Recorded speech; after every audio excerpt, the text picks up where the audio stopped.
My name is Thomas Rourke. I'm a full-bird colonel in the U.S. Army Cyber Command. I've spent the last 15 years designing and defending the digital architecture of our national security. I hold 2 degrees, 1 top-secret clearance, and 0 family photos on the wall of my parents' house. 3 days ago, my father, Frank Rourke, CEO of Rourke Tech, stood on a stage at my brother's wedding and raised a glass in front of 300 guests. He said, and I quote, "Kyle, my youngest, is the pride of our name. The other one chose to play soldier somewhere." People laughed. Then someone asked what I do. He said, "Whatever it is, it doesn't involve real money or real work." And when Kyle joined in with a smirk, "Tom just likes to feel important in a uniform," I didn't react, because I already knew they had no idea who I really was. It started with a wedding invitation, a cream-colored envelope, gilded corners, no handwritten message, not even a, "Tom, we'd love to see you there." Just a printed card mailed to my military address through my mother, not from my brother. I held it in my hand for a long time, studied the embossed lettering like it might reveal a hidden message. It didn't. Kyle and I hadn't spoken in almost 5 years. The last thing he'd said to me was that I wasted my brain on camouflage. That was after I declined the job at Rourke Tech, after I told our father I wanted to serve something bigger than quarterly profits. I placed the invitation on my steel desk next to a report on a foreign cyber breach. 2 different worlds. One held national threats. The other held the family that decided I wasn't worth inviting properly. I packed a bag anyway, because my mother asked me to come, and I don't break promises. I live in a 1-bedroom apartment 12 minutes from the Pentagon. It's quiet. No art on the walls, no clutter, just clean lines, military-grade routine, and a desk stacked with files I can't tell anyone about. The morning of the wedding, I folded my dress shirt with military precision. Checked my watch. 0600. Early, but not unusual. I moved like I always do, efficiently, deliberately. But that day, there was something heavier in my chest. Not nerves. Something closer to a quiet detachment, like stepping into a room where I was only tolerated, not welcomed. My shoes were shined, my suit pressed, my haircut sharp. Everything about me said readiness, but nothing about me said guest of honor. I looked into the mirror. A 40-year-old man stared back, clean-shaven, calm, decorated, and completely erased from his family's narrative. I slipped the invitation into the inside pocket of my jacket. Not because I needed it to get in. I had already RSVP'd online, but because I needed to remind myself this was real, that I was willingly walking into a celebration I was barely acknowledged for. The taxi arrived on time. The driver, a younger guy with tattoos and a Bluetooth headset, glanced at my bag and asked, "Heading out for business or family?" I paused. "Family," I said. He nodded, smiled politely, didn't ask anything else, and I was grateful. As we pulled onto the highway, Washington's skyline faded behind us, replaced by wide suburban streets and manicured estates. I looked out the window at a city I've guarded from behind locked servers and encrypted lines every day, without applause. No one claps for the firewall that doesn't fall. I arrived at the Crest Hill Grand Hotel before noon. The valet opened my door like I was just another forgettable guest. In many ways, I was, but I wasn't there to be seen. I was there because I made a promise, and even if they'd long stopped seeing me as one of their own, I wasn't going to let them take away the man I'd become. It was a Thursday. I remember because the lawn crew was out front, and the house smelled like my mother's lemon polish. I had come home to tell my parents I wouldn't be joining Rourke Tech. I was 25, fresh out of a top-tier grad program, already being courted by the Department of Defense, and all I wanted was to sit down, like a son, and say, "I've made a decision. I'm going active duty. I want to serve." My father didn't even sit. He stood by the fireplace with a tumbler of something amber in his hand, looking at me like I'd just told him I was joining a cult. "You're turning your back on this family," he said. Not disappointed, not confused, just cold. "Everything we've built, and you're throwing it away to play soldier?" My mother said nothing. She looked at her hands. My brother Kyle stood behind the kitchen island, smirking like I was being dramatic. "Jesus, Tom," he muttered. "You always have to be the martyr." I wanted to explain. I really did. That it wasn't about running away from the family legacy, it was about defining mine. That I didn't hate business. I just didn't believe in selling cybersecurity like it was toothpaste. But Frank Rourke didn't do nuance. "You are a betrayal of everything I've sacrificed," he said. "This company, this family, was supposed to be yours." Then he poured his drink, not even looking at me. "If you walk out that door," he said, "you don't walk back in as my successor. You walk back in as a stranger."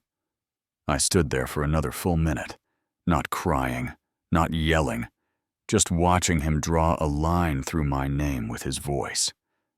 I walked out carrying nothing but my coat and conviction. Outside, the wind hit hard, cold for spring. I remember standing at the edge of the driveway, looking back at the house, our house, and realizing he wasn't bluffing. The door didn't slam behind me. It just closed. The silence was louder than anything I'd ever heard. In the years that followed, I went from lieutenant to major, then colonel. I spoke to senators behind closed doors, trained teams across continents. But no matter where I went or how high I climbed, the memory of that living room never left me. Because that's when I learned, being right doesn't always mean being understood. And love, in some families, comes with conditions you can't afford to meet. The flight from D.C. to West Haven was under 2 hours. A commuter route, nothing special. I boarded early, took my window seat, and kept my coat folded neatly across my lap. Around me, passengers filled in business travelers tapping on laptops, a couple arguing softly about dinner plans, a teenager scrolling mindlessly through videos with the sound off. No one noticed me, and I didn't need them to. In uniform, people salute, ask questions, call me sir. But in a plain black suit and no insignia, I was just another middle-aged man flying home for a family event he wasn't really part of. And honestly, it was easier that way. The flight attendant smiled. "Visiting family?" she asked casually. I hesitated, then nodded. She moved on. No follow-up, no recognition. I wasn't expecting any. Still, something in me sank a little deeper. Outside the window, the clouds rolled by like blank pages. I thought about the wedding. Would Kyle even speak to me? Would Dad pretend I was an old acquaintance? I imagined walking into that ballroom, shaking hands with strangers who used to cradle me as a child. And I imagined smiling through it all, because that's what you do when you've been trained to stand still while storms pass.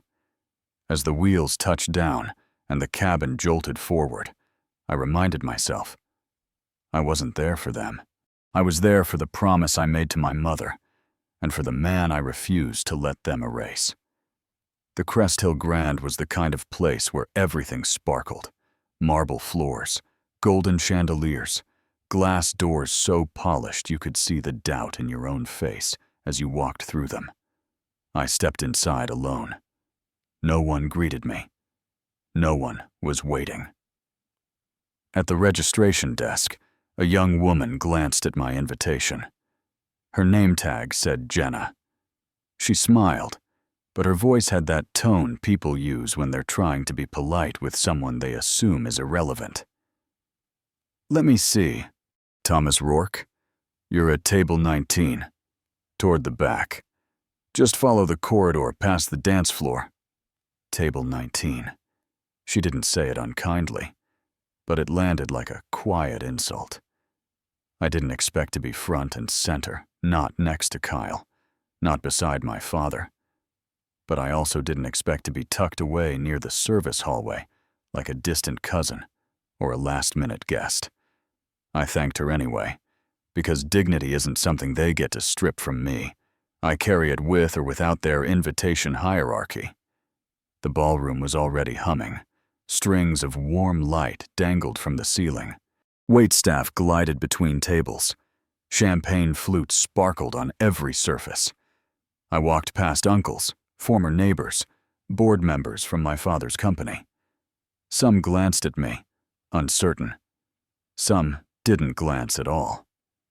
At table 19, the centerpiece was a little smaller. The napkins folded less carefully. My name card sat between two people I didn't recognize. Finance types, probably. One looked up, offered a tight smile, and turned back to his phone. I pulled out the chair, sat down, and adjusted my cuffs.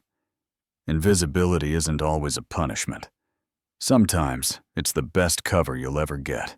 Laughter rose from the center tables like champagne bubbles light. Easy, effortless. It was the sound of people who belonged. At table 19, I stirred the ice in my water glass. No one spoke to me. The couple next to me was deep in a conversation about real estate investments. The man across the table had a smartwatch and a too-perfect smile. He hadn't looked up once. I sat there, suit crisp, posture straight, eyes scanning the room not like a guest, but like a strategist. There was Kyle. He was standing near the head table, one hand on a glass of wine, the other around his new bride's waist. They looked happy, or at least good at appearing happy. He threw his head back, laughing at something our father said. Frank Rourke, tailored gray suit, handkerchief in his breast pocket, chin high like always. I watched as he introduced Kyle to a tech CEO. His pride was visible, palpable, a public performance of paternal success. No one looked in my direction. They didn't have to. I already knew how I existed in their minds. The older son who walked away from the empire. The soldier who chose obscurity. The one who, despite having a sharper mind and a stronger will, had the audacity to disappear. And yet, none of them asked what I disappeared into. Did they know that just last year, I briefed the Senate Intelligence Committee behind closed doors? That I'd been cited in classified NATO documents for my work in cyber defense? Of course not. Because I don't post about medals, I don't attend ribbon cuttings, and I don't use the family name to validate my worth. I wasn't angry. I'd grown out of that. But somewhere, behind the calm surface of my silence, I felt the faintest sting like walking through a room where your shadow doesn't follow you. Not because you vanished, but because no one ever looked hard enough to see you were still there. Dinner had been served. Applause had come and gone. Now it was time for the toasts. The ballroom dimmed slightly as a spotlight hit the center of the floor. My father stood with a glass of Pinot in hand, smiling the kind of smile you only perfect after years of board meetings and political fundraising dinners. "Ladies and gentlemen," he began, "tonight is not just a celebration of love. It's a moment to recognize excellence, legacy, vision." I already knew where this was going.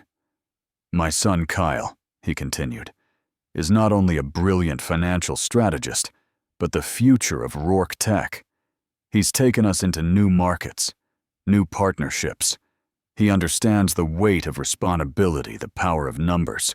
I look at him and I see continuation." The room applauded. Kyle dipped his head humbly, but his grin didn't shrink. Then came the pause, that dangerous pause, the one that meant he wasn't done, the one I knew too well. "And of course," my father added, "my older son is here with us tonight, too." Chairs creaked, heads turned. I didn't move. "Thomas," he said, lifting his glass in my direction. Took a different path, one not paved in profits or stock options. But hey, someone has to keep the barracks clean, right? Laughter. Not loud, not mean, just enough to let it sting. "He chose service over strategy," he added with mock reverence. "We all honor sacrifice, don't we?" More chuckles. One guest clapped, unsure if they should. Another leaned over and whispered something to their date. She smiled politely, but didn't look my way. I sipped my water. Slowly. Deliberately. No expression. No rebuttal. Because if I stood up and defended myself, I'd confirm I was wounded. And if I sat in silence, I held the power to choose what mattered. So I stayed seated. Still. My father raised his glass higher. "To Kyle and Emily May, your future be bright, and your family, consistent." That line was a message, meant for me. I nodded. Because the thing about men like my father men, obsessed with legacy, is they never realize when they're giving away the punchline. I wasn't insulted. I was just taking notes. I remember the day I made colonel. The pinning ceremony was held in a secure room at Fort Meade. No press, no photographers, just a handful of senior officers, a folded flag, and a commanding general who shook my hand with both of his. "You earned this," he said, quietly, but undeniably. Later that night, I sat in my apartment and composed an email. Subject line, "Promotion update. Thought you'd like to know." I wrote it simply. No bravado. "Hey folks, just wanted to share that I was promoted to full bird colonel today. Ceremony was brief, meaningful. Hope you're both doing well." I attached a photo me in full dress uniform, standing straight, flag behind me. The new rank insignia sharp on my shoulders. I sent it to my mother, my father, and Kyle. No reply. Not that day. Not that week. Not ever. I checked my spam folder more times than I'd like to admit. Eventually, I told myself they must have been busy. Or maybe the email went to junk. Or maybe they just didn't care. It wasn't the silence that hurt most. It was how familiar it felt. The wedding had stretched late into the night. By the time the band played their third rendition of Can't Help Falling in Love, I had already slipped out. No goodbyes. No hugs. No one noticed. I took the service elevator up to my room on the 10th floor and stepped onto the balcony. The air was cold, sharper than I expected for spring. The city stretched out below in silence, glittering like it had something to say. I leaned on the railing, loosened my tie, and let myself breathe. Far below, guests were still laughing, still drunk on wine and belonging. From here, their voices sounded like static, soft, detached, almost imaginary. I pulled out my phone and opened an old folder in my photo gallery. Scrolled past images no one in my family had ever seen. A black site in Eastern Europe. A satellite war room. Me, standing beside a NATO general, shaking hands after stopping a foreign breach no civilian ever knew existed. I remembered the rush, the pressure, the burden. But right now, I just felt tired. Not defeated. Just weathered. I don't regret the life I chose. But there are nights like this, quiet, cold, hollow, where I wonder what it would have been like if someone in that ballroom had ever looked at me and said, "We're proud of you too." Even once, just once. It was called Operation Silver Net. Not that anyone outside the Pentagon knew that. and they never would. We were operating out of an underground Cyber Command facility, 3 floors below classified ground in Northern Virginia. The room was cold, lit only by the pale blue glow of monitors. No windows, no clocks, just time measured in threats intercepted. I was in charge.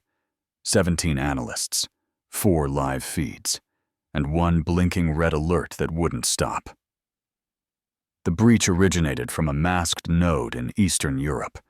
They weren't after money. They weren't even after chaos.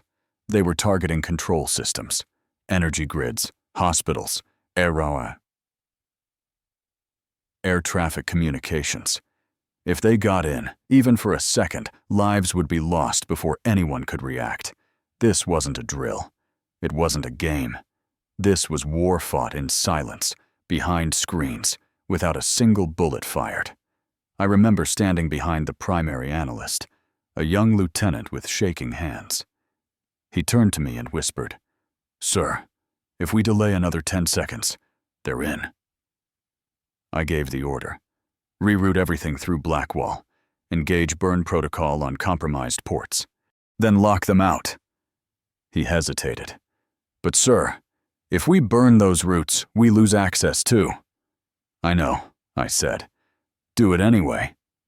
He followed. The screens flickered. For 3 long seconds we had no visibility. Just darkness and the hum of processing servers. Then, confirmation. Lockout successful. Threat neutralized. Damage 0. I didn't cheer. No one clapped. We just exhaled. 20 million lives kept moving that night because of what we did in that room. No headlines. No thanks.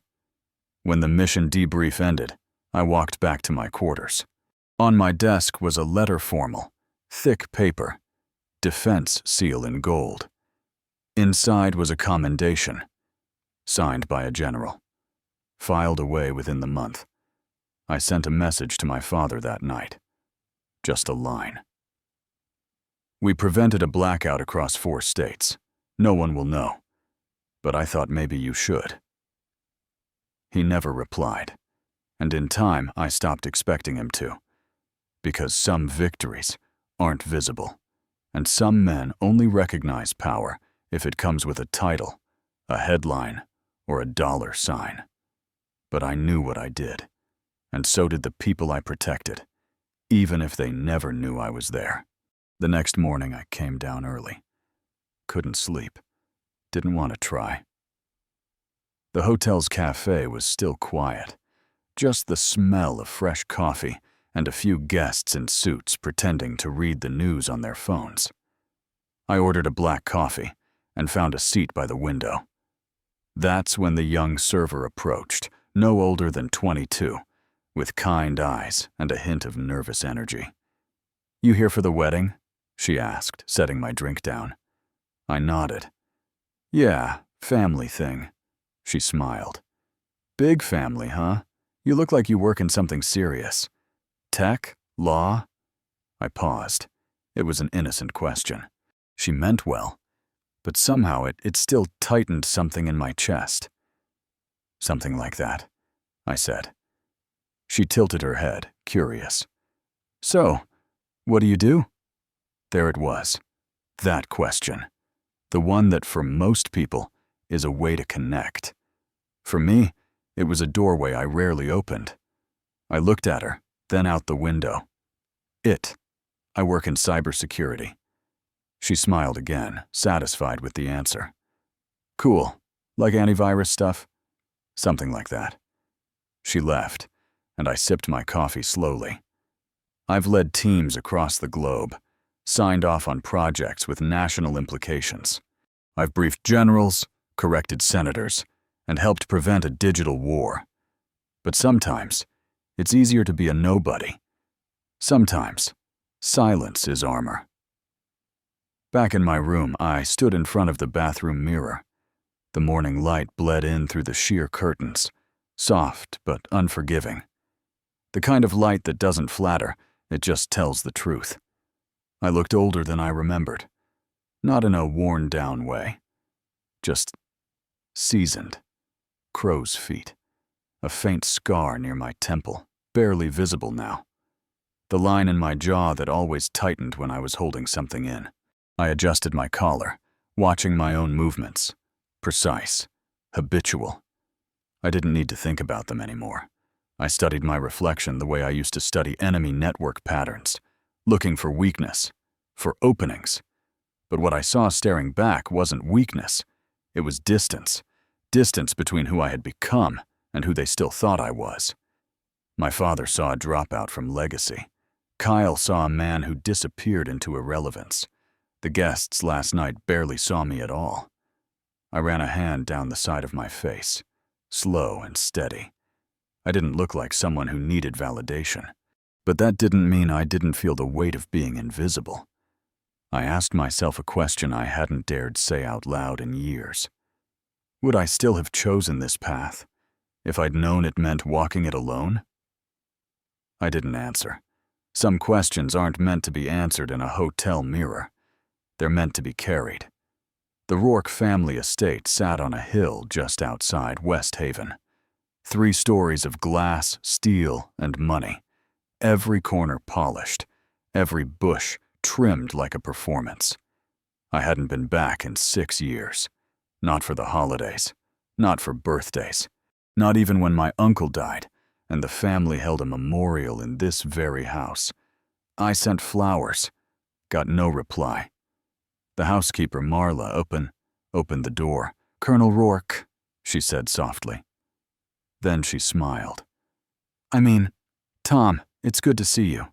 Her voice had more warmth than anything else inside those walls. I stepped in, took a deep breath. Lemon polish, mahogany, the faint scent of control. The grand hallway opened into the formal living room. High ceilings, a fireplace no one used. And the wall that used to hold family photos, vacations, birthdays, school plays. Now, it was a curated gallery. Kyle shaking hands with investors. Kyle receiving his MBA from Wharton. Kyle on stage with my father at the Rourke Tech Annual Summit. Not a single picture of me. Not one. I scanned the shelves. No plaques, no medals, not even the framed photo I sent Mom when I made Colonel me standing in front of the flag, proud but not boastful. It wasn't that they had forgotten me. It was that they had edited me out. I stood there, alone in the room where I used to lie on the rug watching cartoons, and I realized something cold and clear. This wasn't my home anymore. Not because I left, but because somewhere along the way, they'd decided I no longer belonged in the frame. I found my mother in the kitchen, wearing the same navy apron she always wore on Sundays.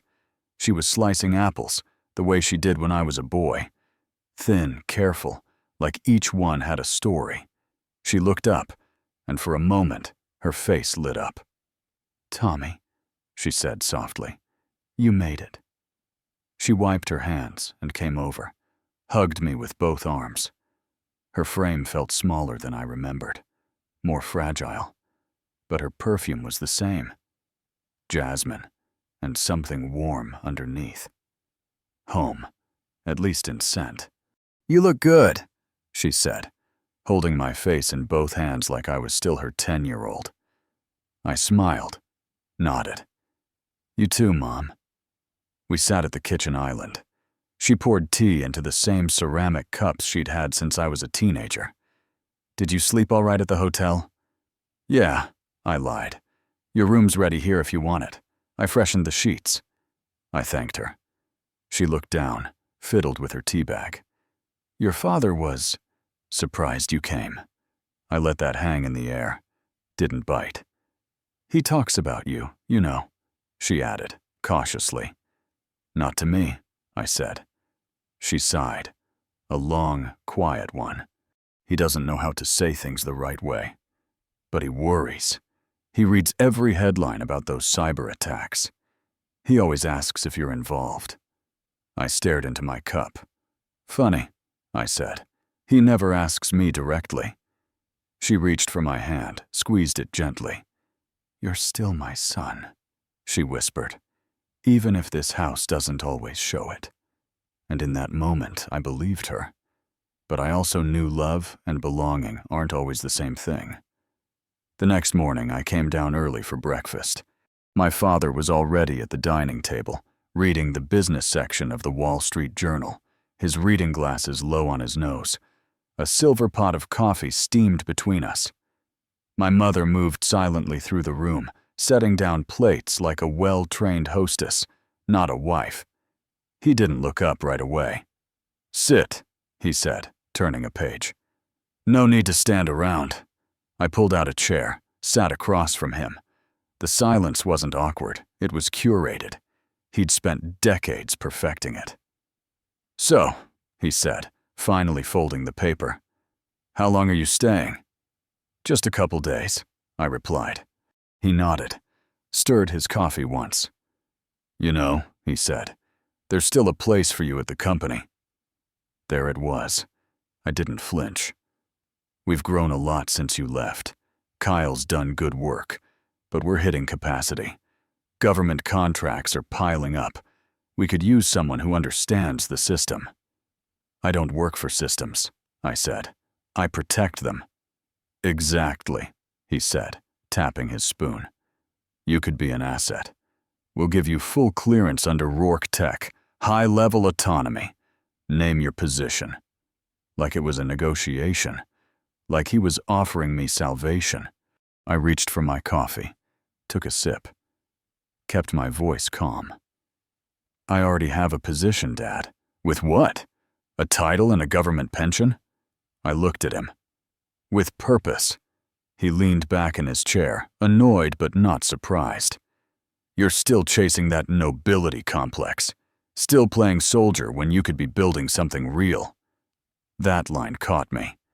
"I'm not playing anything," I said. "I lead one of the most classified operations in cyber warfare. I make decisions that affect national security. You just don't see it, because it doesn't show up on your stock ticker." He scoffed, reached for the paper again. "Suit yourself. When you're ready to stop pretending, the door's open." I stood, pushed the chair back in with care. "Thanks for breakfast." "Don't be dramatic," he called after me. But I wasn't. I was already halfway up the stairs, and I wasn't angry. Not anymore. I was just done explaining my worth to someone who measured value in dollars and handshakes. My old room was on the second floor, west-facing, with a view of the backyard I used to mow every summer. When I opened the door, it still smelled faintly of cedar and dust. The furniture had been updated new bedding, new curtains, but the bones of it were the same. The bookshelf was still there, though most of my things were gone, replaced by neutral decor, like it had become a guest room for someone they didn't expect to come back. I sat on the edge of the bed, ran my hand across the duvet. Crisp, untouched. On the nightstand sat a small silver clock. I used to set alarms on it for school, for college visits, for West Point. It ticked now, but it didn't feel like it was mine anymore. Nothing in this room did. I opened the closet. Empty hangers. A few boxes labeled Tom's Storage. I didn't bother opening them. This was once my room, my house, my place. Now it felt like a set something staged, polished, silent. I lay back on the bed, stared up at the ceiling I knew by heart. The tiny crack in the corner was still there. I used to stare at it when I couldn't sleep, imagining it would someday split open and swallow me whole. Now, I almost wished it would. Not from sadness, but from that strange ache of realizing you can return to where you came from and still feel like you were never truly there. The minute I stepped out of the car at the base, everything felt lighter. The air smelled like iron and pine. The silence here wasn't cold like at my parents' house. It was focused, intentional. No champagne glasses clinking, no veiled condescension. just boots on gravel, and minds trained on threats most people would never even know existed. I nodded to a passing lieutenant who straightened at the sight of my uniform. Inside the secure wing, Colonel Samir stood waiting, crisp folder in hand. He'd been my second for 5 years. Loyal, smart, unflinching. "Welcome back, sir." I assume the wedding was enlightening. I offered a tired smile. It was something. He handed me the folder, his tone shifting. "Here's the full audit on Project GreyNet. As suspected, Nexora Dynamics data stream isn't clean. 3 flagged anomalies, 2 in procurement, 1 in encryption logic." I opened the file as we walked. Encrypted reports, financial trails, vendor inconsistencies that couldn't be brushed off as clerical errors. GreyNet wasn't just another contract. It was the backbone of a next-gen AI surveillance grid designed to identify cyber threats before they even launch. If Nexora messed this up, or worse, if someone inside was playing dirty, the consequences wouldn't be corporate. They'd be catastrophic. I stopped in front of the ops room, eyes on a single line of the report. Encrypted offshore invoice, authorized by Kyle B. I closed the file. No judgment on my face, just facts. "Prepare a brief for the joint oversight meeting. I'll lead the review personally." "Understood, General," Samir replied, already tapping his tablet. I exhaled. Slow. Steady. At home, I was the disappointment. Here, I was the firewall. And right now, that firewall was about to push back. Back in my office, I locked the door and dimmed the lights. The hum of the servers filled the air like a low drumbeat constant, grounding. I laid the GreyNet audit flat on my desk and flipped to the flagged entries. The first 2 discrepancies were concerning. Procurement chains routed through shadow vendors in Singapore and Estonia. Vague justifications, no technical documentation. But it was the 3rd entry that stopped me cold. Invoice number X47B. Teen, $47,000. Infrastructure Consulting. Approved by K. Bennett Kyle. I stared at that line for a while. Then I pulled up the contract database, manually cross-referencing project schedules. No matching infrastructure tasks. No deliverables filed. No receipts. Just a wire transfer to a company called Synertech Asia Ltd, which, on further inspection, was registered to a virtual office in a Manila apartment building. I leaned back in my chair, heart steady, but something bitter forming at the back of my throat. I'd been trained to detect fraud. Obfuscation. The art of hiding malice inside bureaucracy.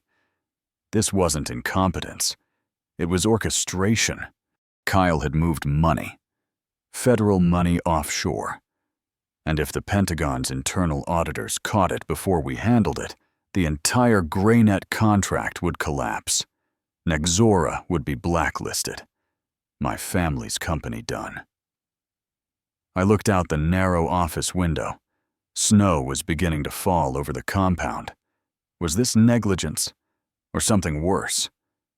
I reopened an archived thread internal emails between Kyle and the defense contractor liaison.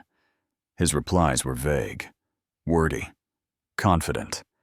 He'd used my name twice in justification memos.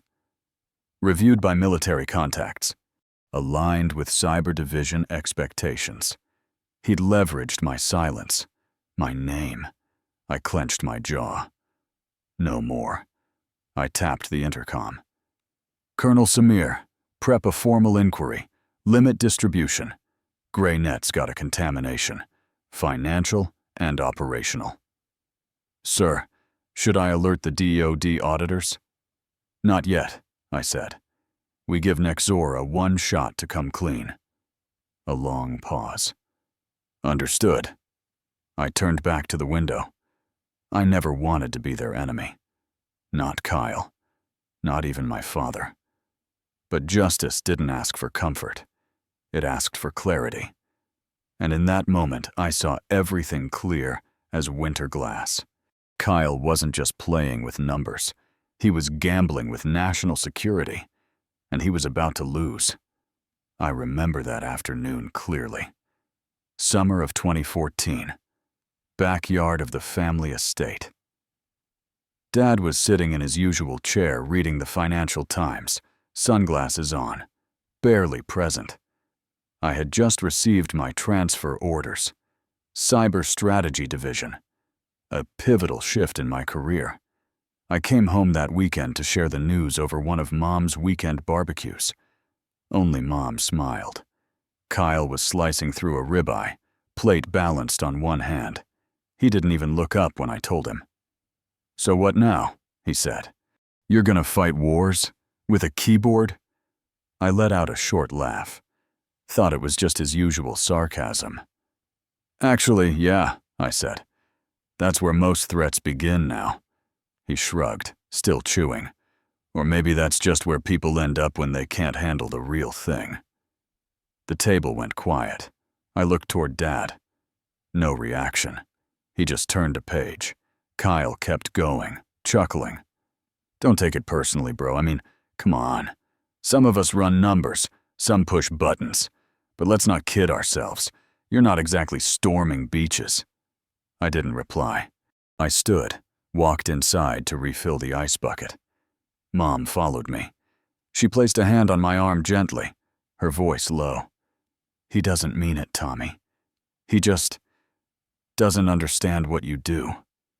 I shook my head, managing a tight smile. I don't need him to understand. I just want him to respect it. But that was a lie. I did want him to understand. I wanted my brother to believe in something more than profit margins and boardroom wins, to believe that defending this country, even in silence, meant something. And now I saw it with painful clarity. He didn't just misunderstand the mission. He never cared to. I stood in front of the mirror in my office at Fort Meade. My uniform was laid out across the desk, pressed, pristine, untouched. A week ago, it was just another formality. Today, it felt heavier. I'd read the report on Nexora Dynamics twice, then 3 more times. The numbers didn't lie. Misallocated funds, inconsistent justifications, and most damning over $47 million routed through a shell company under Kyle's management. I didn't jump to conclusions. I requested independent audits. Quietly, discreetly. Now, the findings were confirmed. Tomorrow, I'd attend the bidding review panel. Not as someone's son, not as Kyle's brother, but as Colonel Thomas Grayson, Deputy Director of Strategic Cyber Operations, U.S. Army Cyber Command, and I'd be the final authority signing off or shutting down Project GrayNet. I sat down at my desk. The air in the room felt still, like it was holding its breath. Most people would say this was the perfect setup for revenge, a long overdue reckoning. The prodigal son walking back into the empire, finally holding the cards. But this wasn't a movie. This wasn't payback. It was duty. There was a thin, sharp line between justice and vengeance. I'd walked both edges before, in war zones, in conference rooms, in my own heart. What I was about to do had to stay on the right side of that line. I opened my laptop, pulled up my speaking notes, reread the operational requirements for GrayNet, checked the vulnerability assessments from my team. Every line of data, every red flag, every signature bore my name at the bottom. If I let this pass, and it failed, people wouldn't just lose money, they'd lose lives. I closed the laptop. My phone buzzed an email from DO to Legal, confirming my authority for tomorrow's contract review. I put the phone down, stood up, walked to the window. Outside, The Maryland sky was smeared in gray. A dull wind tugged at the flag over the parade ground. I didn't feel triumphant. I felt responsible for the decision I had to make, for the way I would carry it, and for what it might cost even now. Even if it meant watching my father's empire crack, even if it meant Kyle would fall hard. I whispered to myself, "This is duty, not revenge." Then I picked up my uniform and started getting ready. I hadn't worn the dress uniform in years, not outside a military setting. But today wasn't just another meeting. As the car pulled up to the glass and steel tower of Rourke Tech, I adjusted my collar and stepped out. The guard at the entrance gave me a startled look, then saluted. "Colonel," he said, quickly stepping aside. The automatic doors parted with a soft hiss. Marble floors, high ceilings, a chandelier that looked like it belonged in a palace, not a defense contractor's lobby. This building screamed power, money, and polished legacy. None of it felt familiar anymore. I walked past the front desk. The receptionist stood halfway up from her seat, eyes flickering from my rank insignia to the name on her screen. "Colonel Thomas Grayson, you're expected on the 34th floor," she said, almost breathless. I nodded, said nothing, and stepped into the elevator. The mirrored walls inside reflected a man I barely recognized. Trim haircut, sharp metals, posture like a drawn line. Not Tom the son, not Tom the forgotten older brother. Just Colonel Grayson, authorized to greenlight or block the biggest cybersecurity project Rourke Tech had ever bid on. The elevator chimed. I stepped into the executive corridor. Silence wrapped the floor like a glove. A young assistant approached, tablet in hand. Her eyes scanned my uniform before she spoke. "This way, sir," she said, voice low. The hallway was lined with frosted glass and art I knew Kyle had personally selected pieces meant to impress, to show the world he had taste, connections, control. I walked past it all like a ghost returned. When I reached the conference room, the door was already open. Inside, I saw him. Kyle, my younger brother, leaning over a folder, laughing lightly with someone I didn't recognize. He hadn't seen me yet. I took a deep breath, stepped in, and the room fell silent. Not out of fear, but out of recognition. One by one, heads turned. Conversations cut off mid-sentence. Eyes landed on the name stitched onto my chest. Grayson, Colonel, U.S. Army Cyber Command. Kyle looked up, and his smile froze in place. The room was built like a power statement glass walls, black leather chairs, a polished table that looked like it cost more than a year of enlisted pay. Everyone was already seated except the chairman, who entered just behind me. Kyle stood slowly, confusion on his face. His eyes scanned the insignia on my chest, the 4 stripes on my shoulders. He opened his mouth, closed it again. "Tom?" he said, but it came out more like a question than a name. I didn't respond. The chairman cleared his throat and addressed the room. "Ladies and gentlemen," he began, "thank you for being here. Today, we discuss final clearance for Project GrayNet, Rourke Tech's flagship cybersecurity proposal submitted to the Department of Defense." Everyone nodded. Some clicked pens. One man adjusted his cufflink. The chairman continued, his voice calm but resonant. "And to lead this phase of the assessment, we're honored to welcome the DoD's lead military liaison for cybersecurity approval. Colonel Thomas Grayson, U.S. Army Cyber Command." The silence that followed was so sharp, I could hear the hum of the ceiling lights. All heads turned toward me. Kyle blinked, lips parted slightly. I could almost see the gears grinding behind his eyes, trying to catch up with what he'd just heard. The man across from him leaned in and whispered, "Your brother's a colonel?" I stepped forward calmly, placed my folder on the table, and said in a steady voice, "Good morning. Thank you for having me."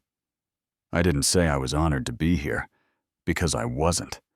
I was here for duty, for accountability, and because no one expected me to be this version of Thomas Grayson.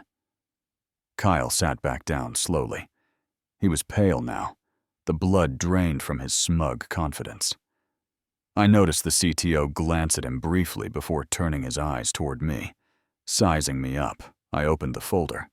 "The Department of Defense has flagged several concerns regarding Project GreyNet's financial transparency and encryption protocols," I said evenly.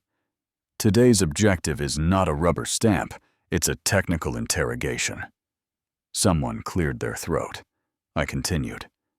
"You will treat this not as a business pitch, but as a national security matter, and you will answer as if lives depend on it, because they do."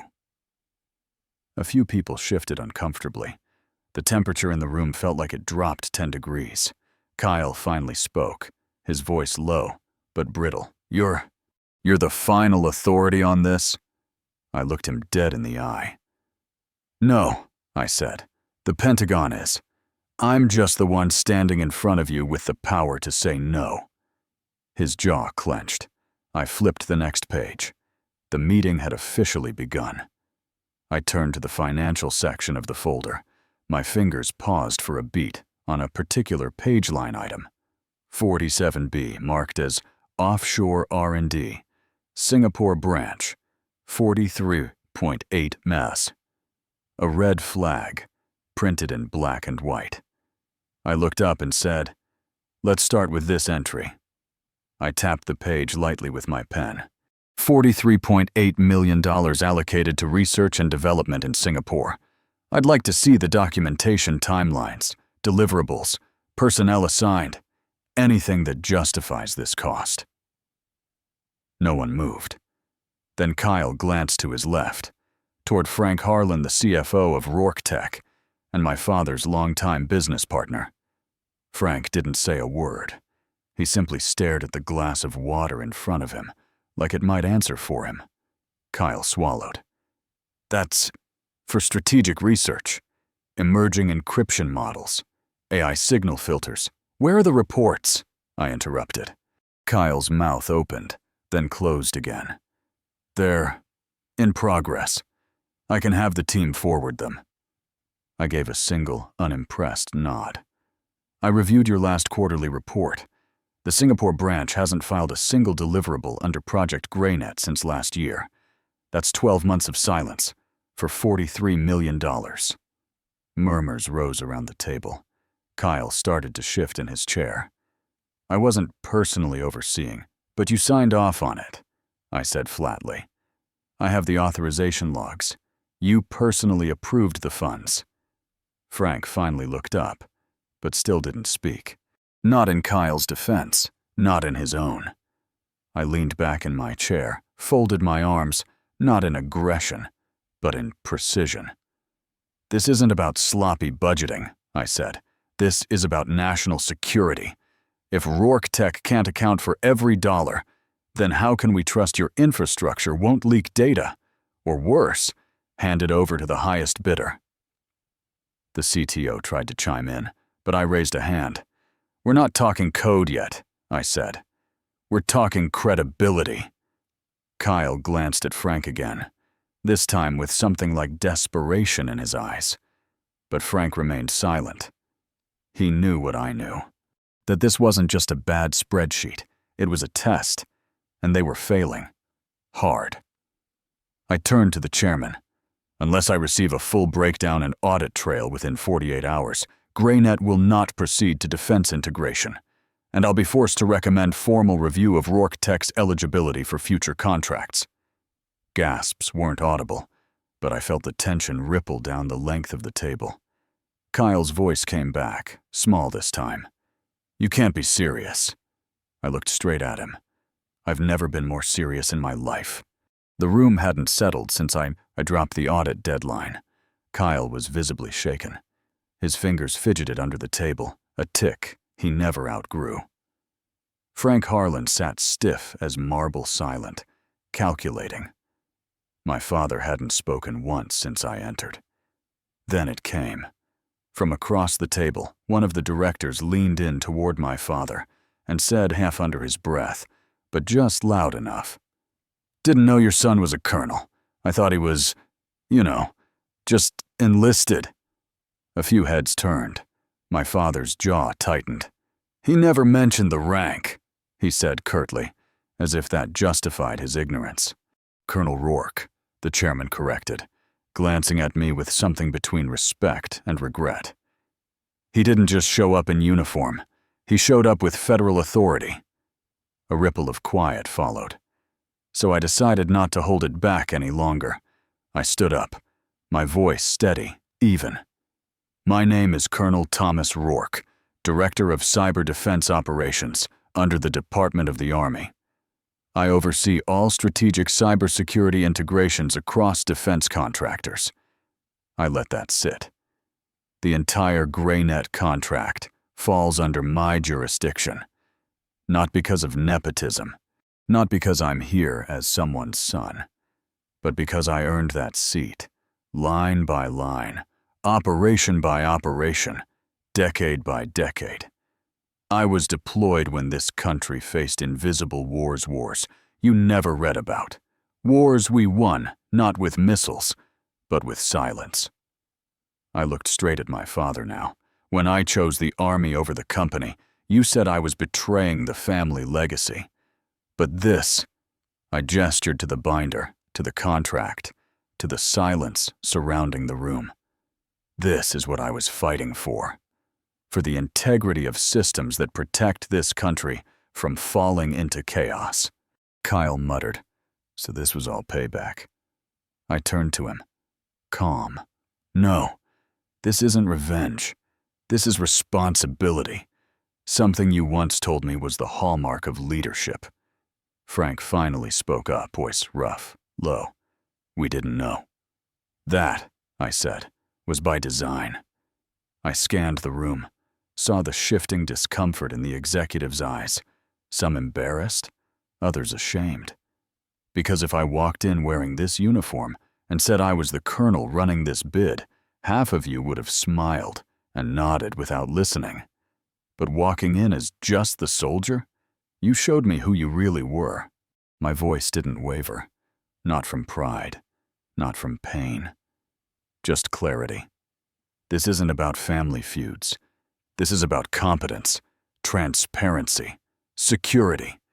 If you can meet those standards, we'll move forward. If not, we'll walk.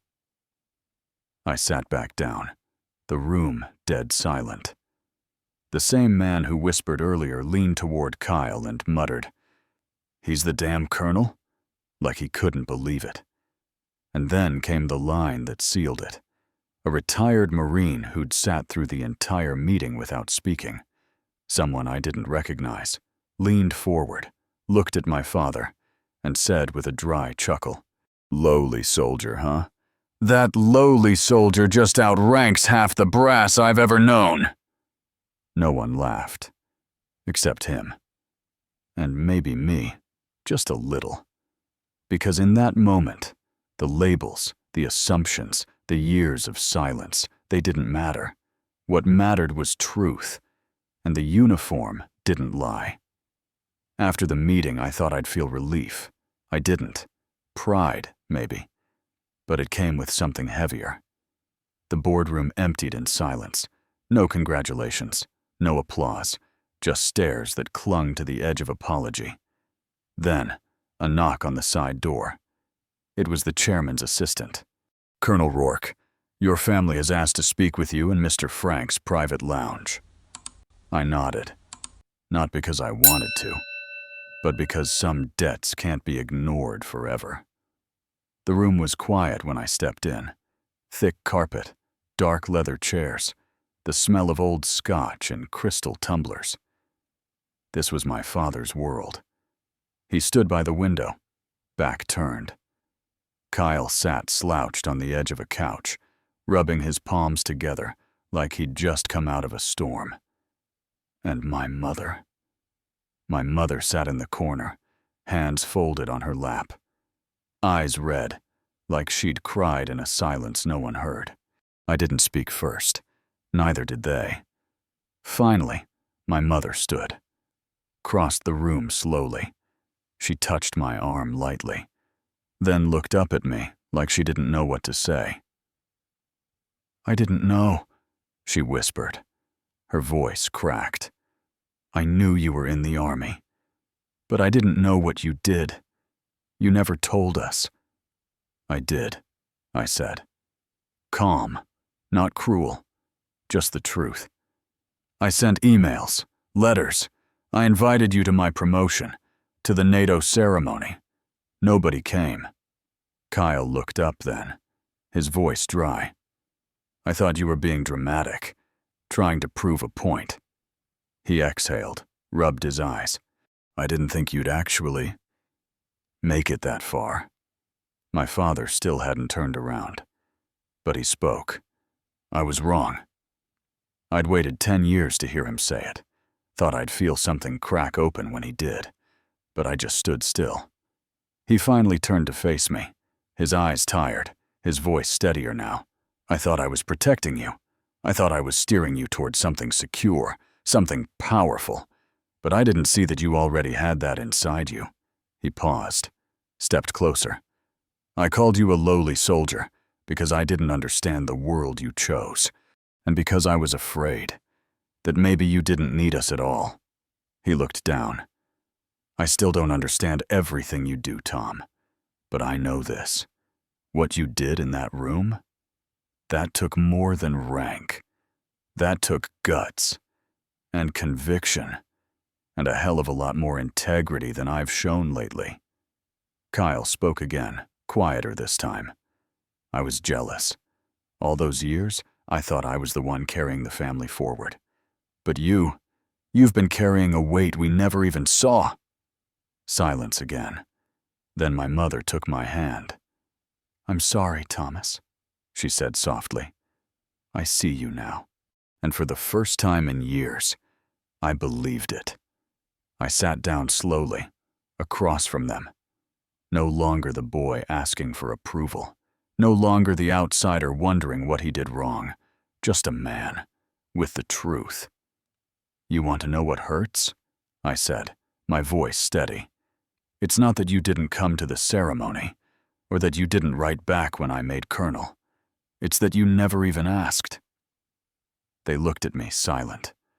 So I kept going. "I emailed when I was promoted. I attached the photo me in uniform, standing beside a NATO general, the American flag behind me. I sent the formal invitation hand-signed, asking if you'd attend. I waited weeks. Nothing." I turned to Kyle. "I sent you a message when GhostNet completed its first international operation. I thought you'd be proud. I thought, maybe, for once, you'd say something other than, 'Come work at the firm.' But you left it on red." Kyle lowered his gaze. My voice stayed calm, but inside, I felt the old hurt twist. I wasn't asking for applause, or to be on the company newsletter. I just wanted acknowledgement from the people I thought were mine. I looked at my father then. "You built a company, Dad, a powerful one. You taught us about legacy, about leading from the front. But when I chose to serve, when I chose a uniform over a board seat, you made it clear that to you, I'd thrown it all away." He opened his mouth, but I raised a hand. "No, let me finish." I leaned forward. "I've spent the last 10 years fighting wars you'll never read about, signing off on decisions that protect this country in silence. I don't do it for medals or praise, but I thought at the very least you'd show up." My mother whispered, "Tom, we didn't know." I nodded slowly. "I know that now. But the thing is, part of you didn't want to know, because knowing would have forced you to respect the life I built without you." I let that hang in the air. Then I leaned back in the chair, still calm, still steady. But you know now, and you don't have to say anything else. Just don't forget it again. There was silence, thick, still. You could hear the weight of years pressing down in that room. Kyle cleared his throat first. He looked up. Eyes glassy not from shame, but something closer to regret. "I was a jerk," he said quietly. "Back then, I was young, arrogant. You made a choice I didn't understand, so I mocked it." He shook his head slowly, like trying to erase the version of himself he couldn't stand anymore. "I thought if it wasn't about money, it wasn't worth anything. I never imagined what you actually do, what it costs, what you carry." He looked at me, not as a brother competing, but as a man trying to make things right. "I'm sorry, Tom. Truly, I was wrong." I nodded, didn't say much, because sometimes forgiveness starts in silence. Then my father, Frank, did something I didn't expect. He leaned forward, palms flat on the table, and he said, "No, this isn't just on Kyle." We all turned to him. "I set that tone. I made your choice look like failure, because I was scared." Scared? The word sounded strange coming from a man like him. "I built Rourke Tech from nothing," he said. "Every win, every deal, every expansion, I poured myself into this place. And when you walked away from it, Tom, I felt rejected, like you were throwing away my legacy." He paused, jaw clenched. "But I see now. You weren't rejecting me. You were living by the values I only talk about in keynote speeches, duty, honor, country." He looked up, finally holding my gaze. "You made me confront something I didn't want to see, that success isn't one path. And my pride, it blinded me to the kind of man you'd become." My chest tightened. I hadn't expected that. Not the apology, not the ownership, not from him. "I can't undo the years," Frank said. "But I can tell you this now. I'm proud of you. More than I've ever said. And more than I ever let myself admit." That moment, it didn't fix everything. But it opened a door, one I wasn't sure would ever exist. And for the first time in a long, long while, I stepped through. They all looked at me now. The room was quieter than it had been all day. No clinking cups, no throat clearing. Just silence. But inside me, the noise hadn't stopped. It never had. For years it hummed under the surface, anger, confusion, the ache of being unseen. And now that they had finally said the words I waited so long to hear, I realized something surprising. I didn't need them. Not anymore. I looked at my mother first. Her eyes were soft, wet with the same guilt that clung to the corners of Kyle's face.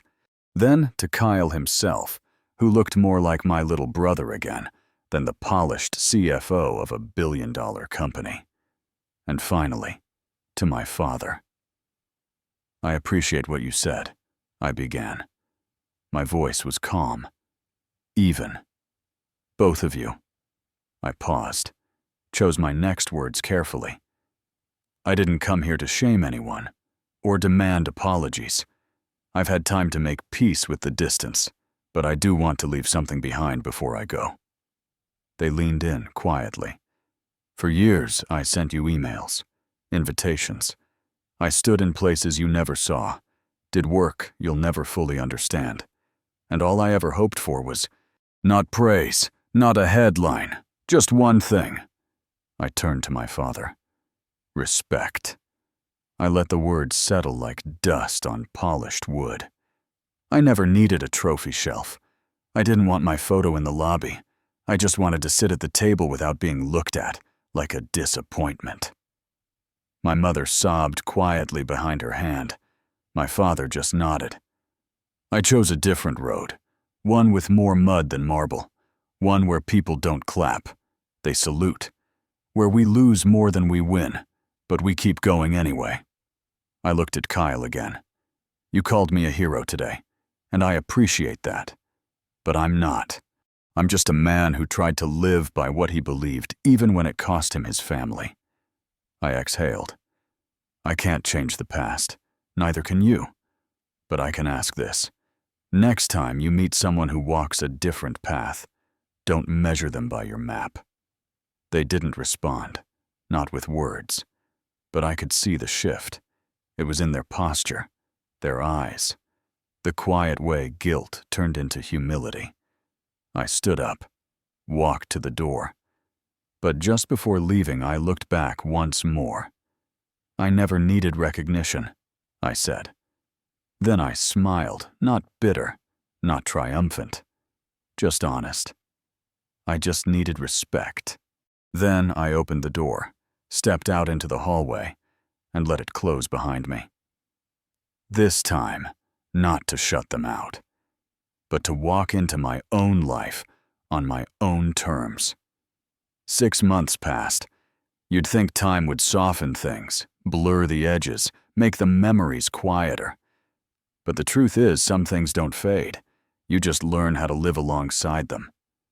I had gone back to my routine early mornings, encrypted briefings, classified intel, and long nights staring at glowing monitors in cold, secured rooms. No medals, no handshakes, just duty. But then I got a message from Mom. Simple. Just a line. We're having dinner this Sunday.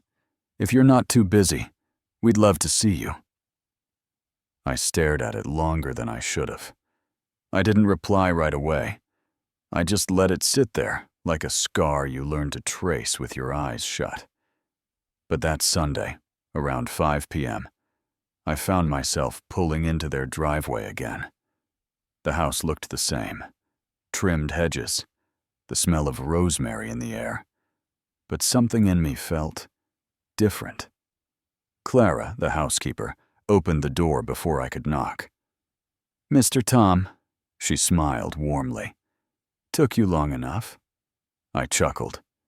"It's good to see you too, Clara." The hallway was quiet. I could hear laughter from the kitchen mom's voice, Kyle's deeper one. I walked in slow. No uniform this time. Just me. Then I saw it. At the end of the hallway, just above the fireplace, was the family wall. For years, it was the same. Dad's magazine covers, Kyle's graduation photo, his business award. Me? Never. But now, right there in the center, was a new frame. A photo of me, dressed in full uniform, standing tall beside a NATO commander, accepting the medal I'd once begged them to notice. I froze. It wasn't just the photo. It was what it meant. Someone had chosen to place it there, centered, framed, deliberate. Mom walked out of the kitchen, holding a towel. She followed my eyes. "He put it up himself," she said softly. I turned to her. "Dad?" She nodded. Said it was time the wall showed all of his children, not just the ones in suits. I didn't know what to say, so I said nothing. But for the first time, I felt it. Not approval, not pride, respect. The dining room looked just as it always had. Same oak table, polished to a mirror shine. Same candle holders Mom never lit, but insisted made the place feel more human. The same soft jazz playing from the corner speaker. But something was different. Not the room. Them. Kyle was already at the table, pouring water into glasses. He looked up and gave me a quiet smile. No smugness, no sarcasm. Just a simple, sincere smile.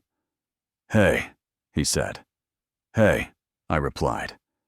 Dad walked in next, carrying a casserole dish like it was state treasure. He set it down with more care than I remembered him giving to most things. "Dinner's hot," he said. Then he looked at me. "Thanks for coming." I nodded. "Thanks for the invite." We sat. For a minute or two, there was only the clinking of silverware, the passing of bread, the soft rattle of dishes. Then Mom asked about my bass, not in that detached way she used to. This time, she leaned in. She listened. I told her about the new AI protocols we were testing. She didn't understand half of it, but she smiled, nodded, asked questions anyway. Kyle chimed in, asking if I still ran early in the mornings. I raised an eyebrow. "You remember that?" He smirked. "You always made me go with you when we were kids. I hated it, but I think about it a lot now." Dad stayed quiet most of the time. Just ate slowly, occasionally glancing up at me. When I mentioned I might be deployed to Germany in the fall, he paused, looked at me. "That work you do," he said. "It matters. We didn't see it, but I see it now." It wasn't emotional. He didn't choke up. He didn't apologize again. He just said it, like a man learning to walk in someone else's shoes. Dinner went on. We talked, we laughed a little. It wasn't a breakthrough, wasn't some dramatic reconciliation.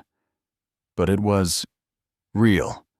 No masks, no roles, just people, sitting at a table, trying quietly to be a family again.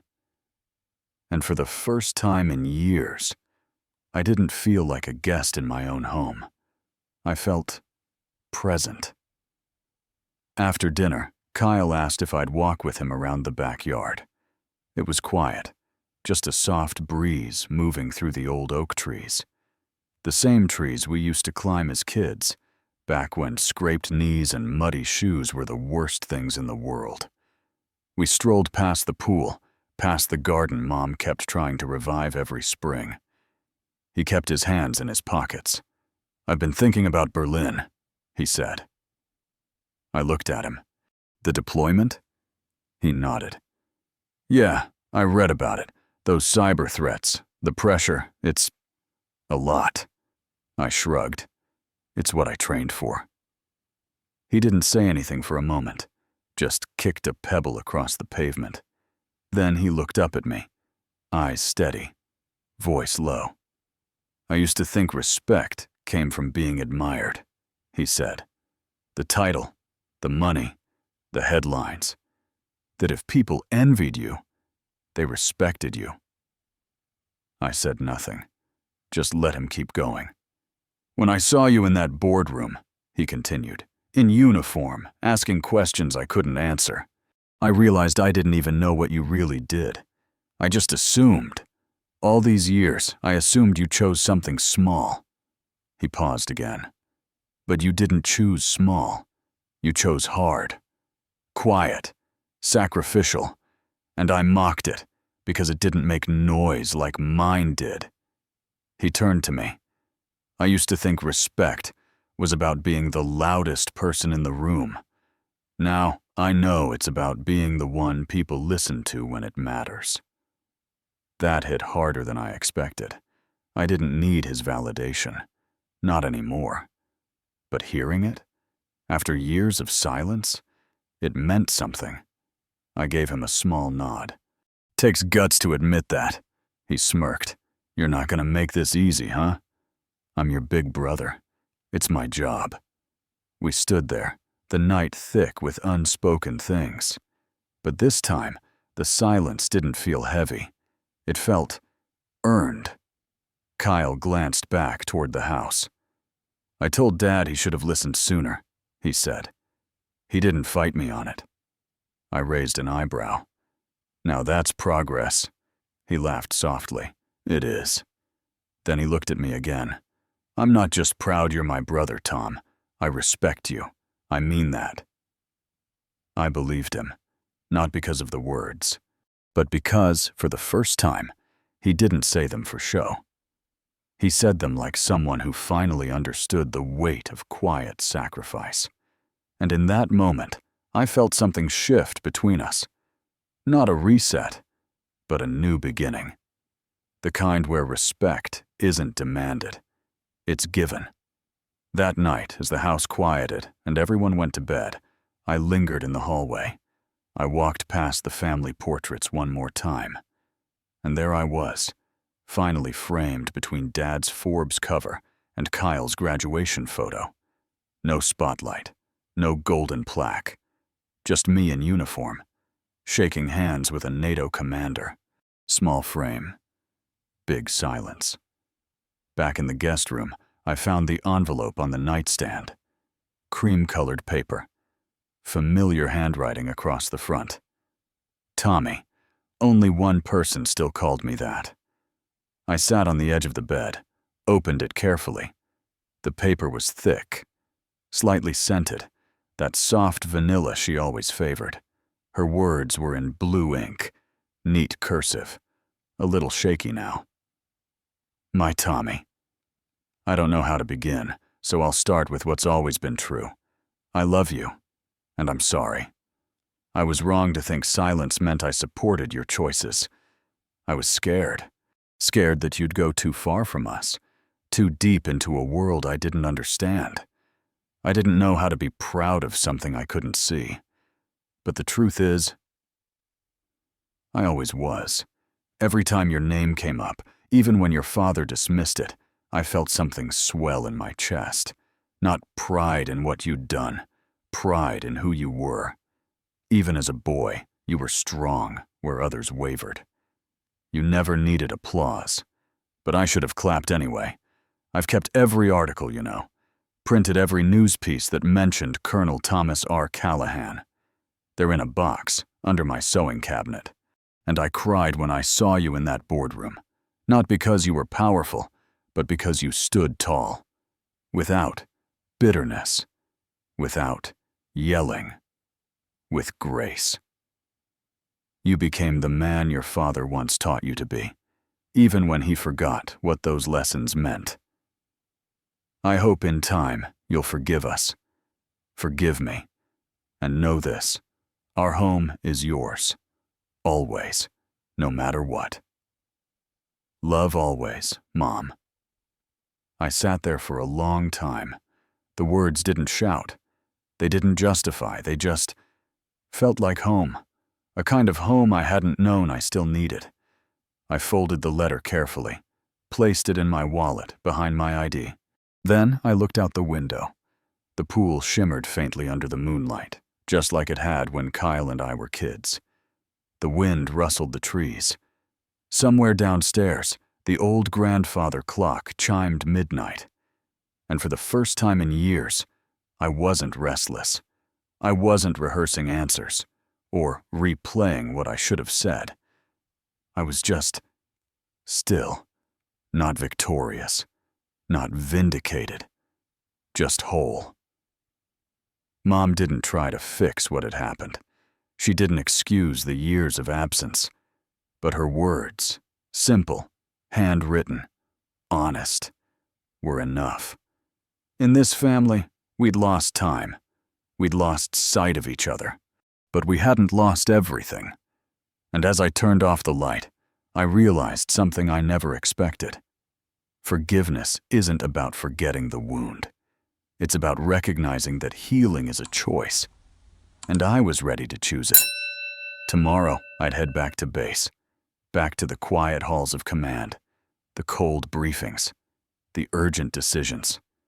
But tonight, I was just Tommy, a son, a brother. Finally, seen. And that was enough.